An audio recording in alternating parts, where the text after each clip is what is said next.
دي مشكله شائعه جدا، والكلام اللي انا هقوله في الفيديو ده الرجاله هتنكره، بس انتوا عارفين انها حقيقه. الراجل دايما بيبقى عايز يبراند نفسه في حته معينه، يعني يعمل نفسه ايقونه في حاجه معينه. في واحد بيفضل ينحر نفسه في الجيم عشان يقول لك انا قد ايه بطلع عضلات وقد ايه طاقتي الذكوريه والتستوستيرون، وفلان عامل معايا نفس التمارين وما طلعلوش نفس العضلات.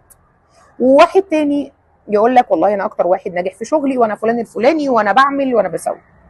ده في ناس يا مؤمنه بيبراندوا نفسهم في اكتر واحد مثلا بيشرب الكحول او بيشرب مخدرات وما بيسكرش.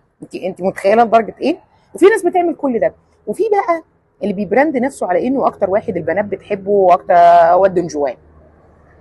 فاكتر واحد فيهم مستسهل هو اللي بيتكلم عن البنات او اللي بيتكلم عن المخدرات. ده حتى اللي بيتكلم عن المخدرات تعبان اكتر من بتاع البنات، لان الكلام ما عليهوش جمرك. فبالتالي انت لازم تتعاملي مع الموضوع ده بمنتهى الحزم. قولي له لا بص انا بقول لك على حاجه، انا احب الشخص اللي معايا يبقى اكتر واحد ناجح، يبقى اكتر واحد بيصد البنات، يبقى اكتر واحد مفيش بنات بتجري وراه لانها حاسه انه تقيل ومش سهل. ما تقوليش كده عشان الكلام ده هيقفلني منك.